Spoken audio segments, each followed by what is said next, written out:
업무 중 스트레스가 가중되는 그런 상황에 놓여져 있었다라고 볼 수 있었습니다. 안녕하십니까, 여러분의 노무사 이학년 노무사입니다. 요즘에 과로사 사건이 계속 수임이 되는 것 같습니다. 그래서 오늘도 안타까운 사연이지만 다행히도 저희 사무실과 진행을 해서 인정이 됐던 과로사 사건을 소개해 보도록 하겠습니다.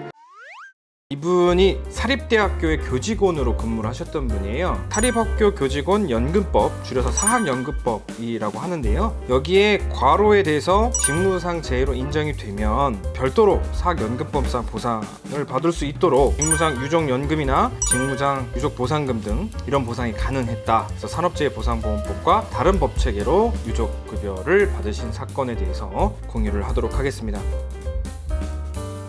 간략하게 사건 개요를 말씀드리면 18년 동안 교직원으로 근무를 하셨는데요. 연구진흥 지원을 하는 부서에서 실험실의 실습 기자재를 총괄하시는 업무를 하셨습니다. 부수적으로도 관련된 업무를 여러 가지 맡게 되면서 연장이나 휴일 끌어들을 많이 하셨고요. 이런 것들이 원인이 되어서 아무래도 사망에 이르게 된 것이 아닌가라고 유족분들이 저희를 찾아주셨습니다. 사망 원인은 지주막하 출혈로 인한 중증 뇌부종이었고요. 이게 이제 사인으로 밝혀졌습니다. 사망 당시에 망인의 나이는 43세였고요. 성별은 남성이었습니다. 재해조사를 하기 위해서 가닥을 좀 잡아봤습니다.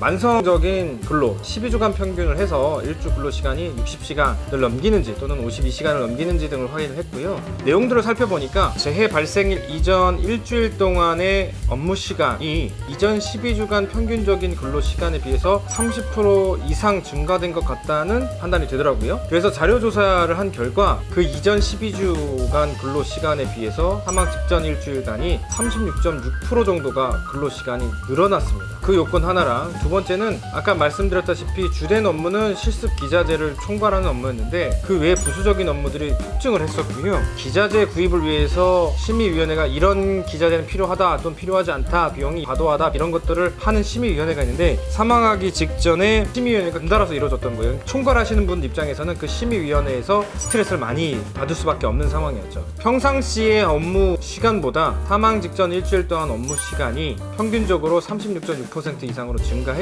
그 외에 시기적으로 자신이 맡았던 업무를 관리 감독하는 위원회가 연달아 이루어지면서 거기에 대한 총괄 책임자로서 스트레스, 즉 업무 중 과로로 이뤄지고 업무 중 스트레스가 가중되는 그런 상황에 놓여져 있었다라고 볼 수 있었습니다. 그런 부분들을 소명을 했고요. 추가적으로 주치의의 협조를 얻어서 소견을 좀 받았습니다. 소견의 내용을 좀 소개해드리면 과로 및 스트레스로 인한 혈압 상승으로 인한 어지럼증, 두통, 목이 뻐근하고 어깨가 결리는 증상을 확인할 수 있었고 과도한 업무로 인해 혈압이 150 내지 180까지 상승해 치료와 처방을 받은 기록이 있다라고 주치의 소견이 나타났습니다. 저희는 이거를 아주 강력한 증거 자료로 첨부를 해서 심의위원회에 산재로 인정해달라, 업무상 재해로 인정해달라고 신청을 했고요.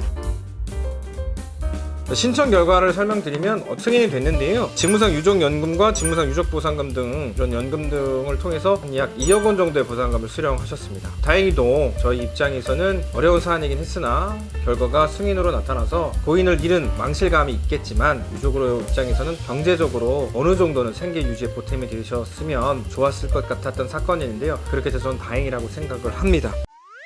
오늘은 여기까지 하고요. 다음에도 더 좋은 사례가 있으면 공유해서 인사드리도록 하겠습니다. 감사합니다.